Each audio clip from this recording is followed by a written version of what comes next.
December 15, 1989. Miguel Santos had been point man for DEA Task Force Magdalena for 3 years, the agent they called El Lobo because he could disappear into any Colombian street and emerge with intelligence gold. That's exactly why Pablo Escobar's sicarios chose to send him his daughter's severed finger, along with coordinates to a trap. 12 agents went into Barrio Pablo Escobar that night. Miguel Santos walked out alone, leaving his team to die in a concrete maze designed for slaughter. The Colombian National Police closed the case. The DEA buried the reports. But for 34 years, Miguel has carried something no one else knows. Something that changes everything about that December night. Something that explains why he's still alive when 12 better men died screaming his name. Before we jump back in, tell us where you're tuning in from. And if this story touches you, make sure you're subscribed because tomorrow I've saved something extra special for you. The first gunshot shattered the silence at 11:47 p.m., echoing off concrete walls like a death bell. Miguel Santos pressed himself against the cold brick, feeling the familiar weight of his Glock 19 in his trembling hands. Blood from his partner's body was still warm on his boots. Agent Rodriguez lay 3 feet away, eyes staring at nothing, a neat hole in his forehead. The kid had been talking about his wedding next month just 20 minutes ago. Now his blood was pooling in the cracked pavement of this godforsaken alley, mixing with decades of Colombian rain and broken dreams. Miguel could hear them closing in, footsteps echoing from 3 directions, maybe 4. The sicarios moved like ghosts through these streets they'd grown up in, streets they owned with bullets and fear. This wasn't just an ambush. This was a symphony of slaughter, orchestrated by the devil himself. Another burst of automatic fire lit up the darkness 50 yards to his left. Someone screamed. The voice sounded like Thompson, the veteran from Miami who'd survived 3 tours in Vietnam only to die in a Colombian shooting gallery. Miguel closed his eyes, counted the seconds of silence that followed. Thompson was gone. The radio on Rodriguez's corpse crackled with desperate voices. Magdalena 6 is down. Repeat, 6 is down. Where the hell is Santos? We need extraction now. Static swallowed their last words. Miguel's hands shook as he checked his ammunition. 2 clips left. 42 rounds between him and whatever version of hell waited in these narrow streets. He'd killed 17 men in his 3 years hunting Pablo's organization. Tonight felt different. Tonight felt final. The coordinates had led them exactly where Escobar wanted them.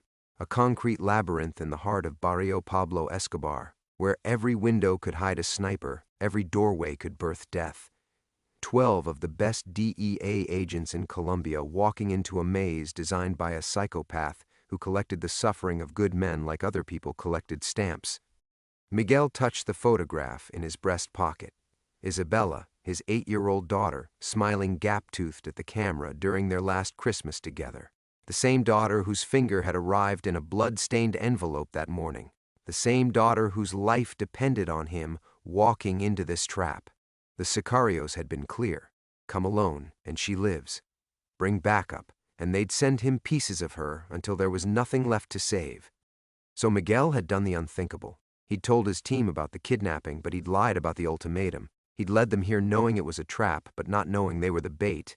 In his mind, 12 trained agents could handle anything Pablo threw at them. They'd extract Isabella, neutralize the threat, and everyone would go home. God, how wrong he'd been. The footsteps were getting closer now. Miguel could hear whispered Spanish, orders being passed between hunters who smelled blood in the water. They weren't in a hurry. Why would they be? 12 fish in a barrel, and they had all night to play. Miguel made his choice. He stepped out from behind the brick wall, hands raised, gun dropped to the pavement with a metallic clatter that echoed like a judge's gavel. Soy Miguel Santos, he called out in perfect Colombian Spanish. El Lobo, I'm the one you want. 3 red laser dots immediately painted his chest. Shadows moved in windows above him. The night held its breath. A figure emerged from the darkness ahead, young, maybe 19, with the dead eyes that marked Pablo's most trusted killers. The boy's AK-47 never wavered as he approached. Your men die tonight, El Lobo, the sicario said in accented English. But you come with us. El Patron wants to meet the man who has cost him so much money. Miguel nodded slowly.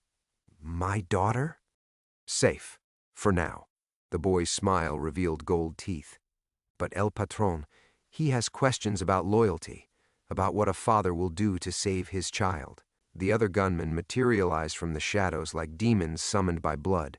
Miguel counted 7, maybe 8, all young, all empty behind the eyes, all eager to prove themselves to Pablo Escobar by butchering American agents. The boy gestured toward a waiting truck idling in the distance. Your friends, they trusted you.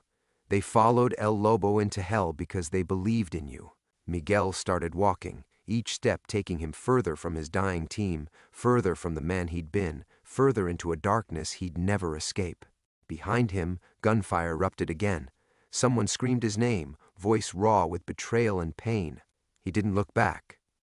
The truck's engine roared to life as Miguel climbed into the passenger seat.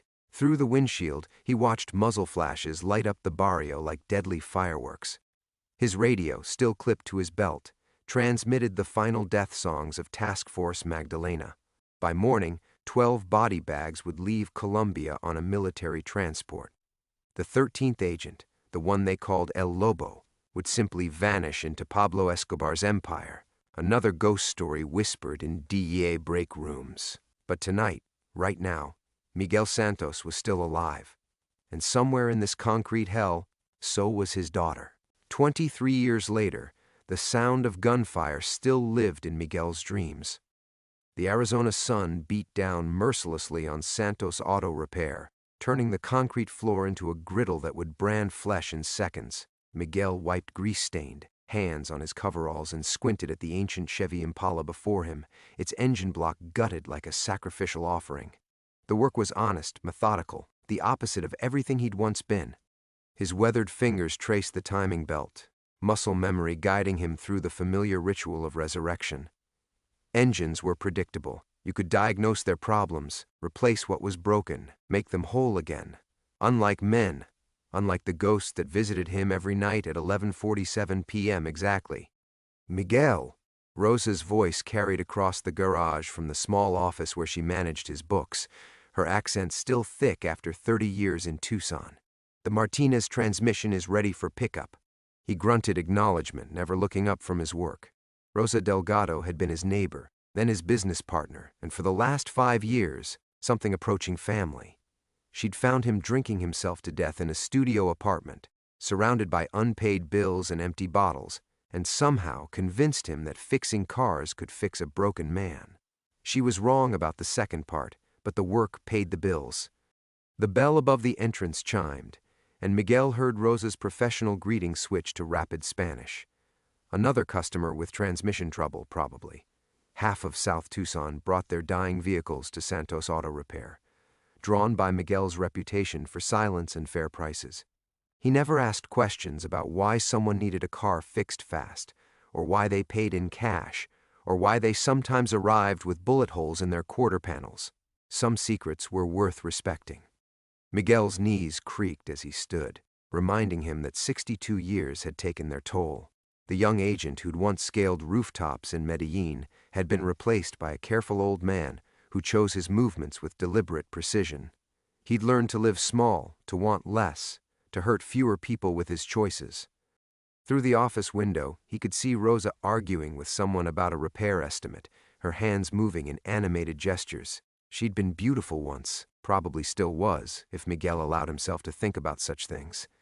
But romance required hope, and hope was a luxury he'd surrendered in a concrete barrio a lifetime ago.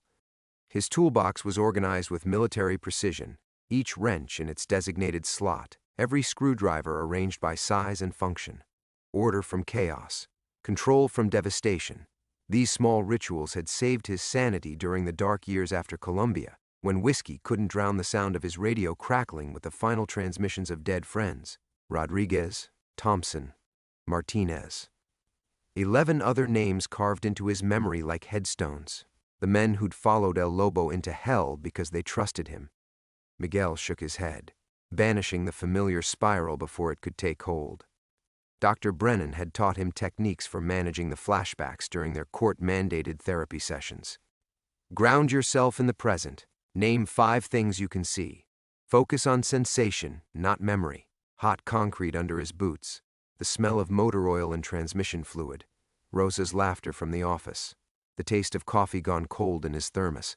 The weight of his wedding ring, which he still wore though Maria had remarried a decade ago, and Isabella would be 31 now, if she'd lived. The official reports said she'd died in Escobar's compound during the raid that followed the massacre of Task Force Magdalena. A casualty of war, they called her. Collateral damage in the never-ending conflict between order and chaos. Miguel had never seen her body, never held a funeral, never said goodbye.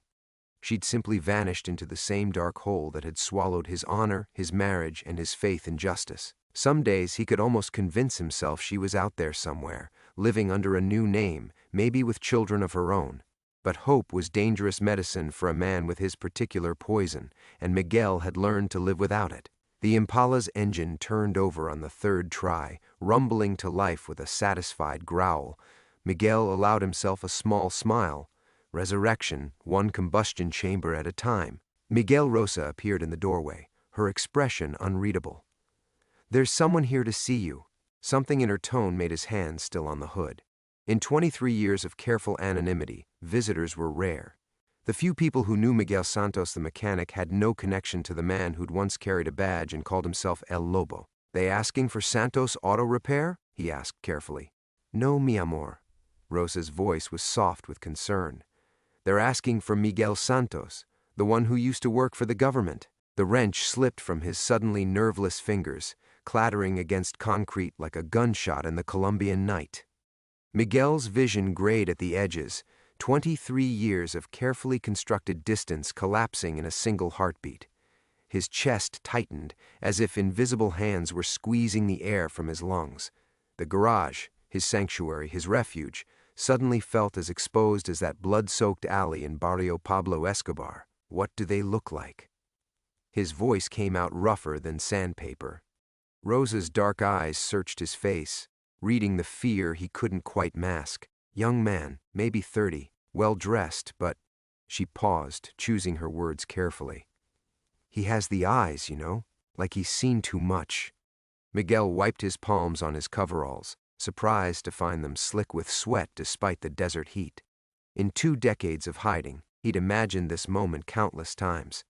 Sometimes it was federal agents come to drag him back for questioning about Colombia.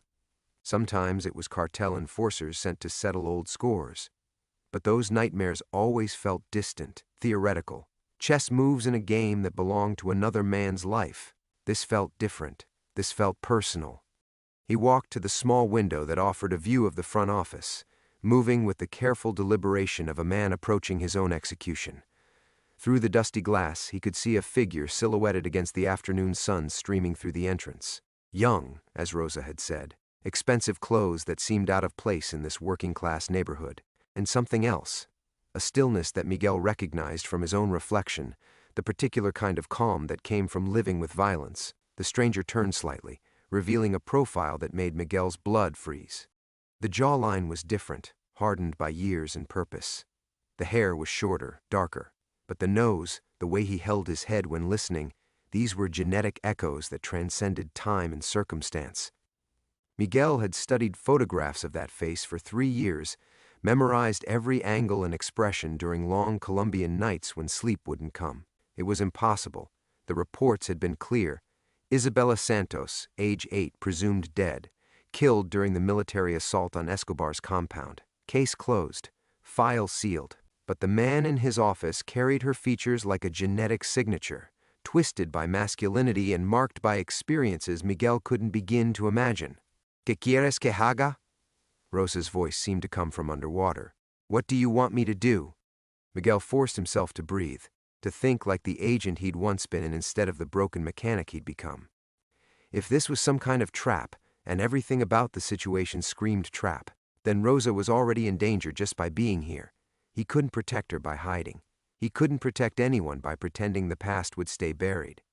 "Tell him I'll be right there," Miguel said quietly. "And Rosa, after you do that, I want you to take the rest of the day off. Visit your sister in Phoenix. Stay the night." Her expression sharpened with understanding. Rosa had lived in the borderlands long enough to recognize the smell of approaching trouble. "Miguel, if this is about—" "Por favor." He touched her shoulder gently. "Trust me on this." She studied his face for a long moment, then nodded and disappeared back into the office. Miguel heard muffled conversation in Spanish, followed by the sound of Rosa gathering her belongings with deliberate efficiency. A few minutes later, the back door closed with unusual softness, and he knew she was gone. The garage felt cavernous now, filled with shadows that seemed to breathe and shift. Miguel checked his reflection in the Impala's side mirror, gray hair thinning on top, deep lines carved by decades of guilt, hands stained permanently by honest labor. He looked like what he was, a tired old man who'd traded his soul for his daughter's life and lost both in the bargain. But underneath the mechanic's exterior, something else stirred, something that had been sleeping for 23 years, waiting for this moment. El Lobo, the hunter who'd once tracked Pablo Escobar's lieutenants through jungle and favela, who'd learned to think like a predator to catch predators. Miguel walked toward the office on legs that felt disconnected from his body. Each step took him further from the safe, small life he'd built and closer to whatever truth waited in that silhouette. His mind raced through possibilities, probabilities, desperate explanations for what his eyes had already confirmed. The office door seemed heavier than usual as he pushed it open. The young man stood with his back to the entrance, studying a faded newspaper clipping Rosa kept framed on her desk. Something about the shop's 10th anniversary. When he turned, Miguel's remaining doubts evaporated like water on hot concrete. The stranger smiled, and Isabella's dimples appeared on a face that had learned to kill. "Hello, Papa," he said in perfect, unaccented English. "My name is Gabriel Santos, and we need to talk." Miguel's world tilted sideways. The word Papa hit him like a bullet to the chest, stealing his breath and sending shockwaves through 23 years of carefully constructed reality. His knees threatened to buckle, and he gripped the doorframe to keep himself upright. "That's not possible." The words came out as barely a whisper. Gabriel's smile widened, and Miguel saw Isabella's gap-toothed grin ghost across features that belonged to a stranger. "I know this is a shock. I know you thought I was dead, but I'm very much alive, and I need your help." Miguel's training kicked in, the old instincts that had kept him breathing through 3 years of hunting monsters in Colombian streets. He scanned the young man's posture, looking for weapons, exits, tells that would reveal whether this was an elaborate trap. Gabriel wore an expensive suit that fit too well to conceal body armor. His hands were relaxed but ready, positioned with the unconscious precision of someone comfortable with violence. No visible weapons, but that meant nothing in this business. "Isabella died in Escobar's compound," Miguel said slowly, testing the words against the impossible reality standing before him. "I saw the intelligence reports. CIA confirmed it. The CIA confirmed what Pablo wanted them to confirm." Gabriel moved closer, and Miguel caught a whiff of expensive cologne mixed with something else, gun oil maybe, the scent of a man who lived armed. He kept certain assets alive, Papa, certain bargaining chips for future use. The casual use of that word, Papa, felt like psychological torture. Miguel found himself studying Gabriel's face for traces of the daughter he'd lost, and the resemblance was undeniable yet wrong. Isabella's eyes had sparkled with 8-year-old mischief. Gabriel's eyes were flat, calculating, empty of everything except purpose. "You're not my daughter," Miguel said, backing toward the exit. "I don't know what kind of game this is, but—" "November 15th, 1986. Gabriel's voice was patient, almost gentle. "You taught me to ride a bicycle in Park Simon Bolivar. I fell and scraped my knee, and you carried me to that little cafe near the fountain. The woman behind the counter, what was her name? Esperanza? She gave me free ice cream because I was crying." Miguel's retreat stopped. The memory was precise, specific, and impossible for anyone else to know. He'd never written about that day, never shared it even with Maria during their divorce proceedings. It was one of the perfect moments he'd hoarded in his mind, untouched by the corruption that had followed. "How?" His voice cracked like an adolescent's. Gabriel reached into his jacket, slowly, deliberately, telegraphing the movement to avoid triggering Miguel's defensive instincts. He produced a small object wrapped in black velvet. setting it carefully on Rosa's desk. "Open it," he said. Miguel's hands shook as he unwrapped the velvet, revealing a child's locket he'd given Isabella for her 8th birthday. Simple gold, engraved with her initials, containing a tiny photograph of them together at Christmas.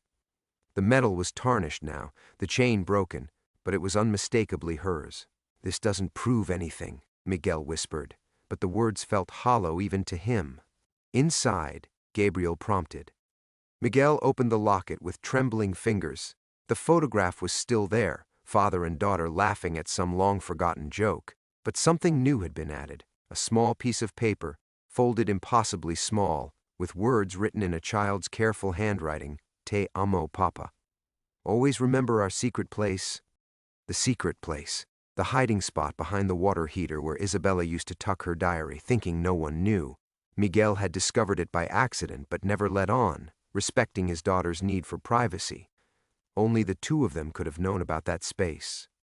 "She kept this with her through everything," Gabriel said softly. "Through Pablo's compound, through the training centers, through the blood and the business. She never stopped believing you'd come for her." Miguel sank into Rosa's chair, the locket clutched against his chest. The room spun around him, reality reshaping itself into configurations he couldn't process. What training centers? What business? Gabriel's expression shifted, revealing something that might have been regret. "Pablo didn't just keep me alive, Papa. He made me useful, shaped me into something that could survive in his world and later in the world that came after him." The temperature in the room seemed to drop 10 degrees. Miguel looked up from the locket, really seeing Gabriel for the first time. The expensive clothes, the predator's stillness, the empty eyes that had witnessed too much death. "What are you?" he asked, though part of him already knew the answer. Gabriel straightened his tie with movements that were almost ritualistic. "I'm what Isabella became, Papa. I'm what you saved and what you lost. And right now, I'm the only person who can help you save her again." "Save her from what?" Gabriel's smile returned, but this time it held no warmth at all. "From what she's become. From what they made us both become. From the war that's coming whether you help or not."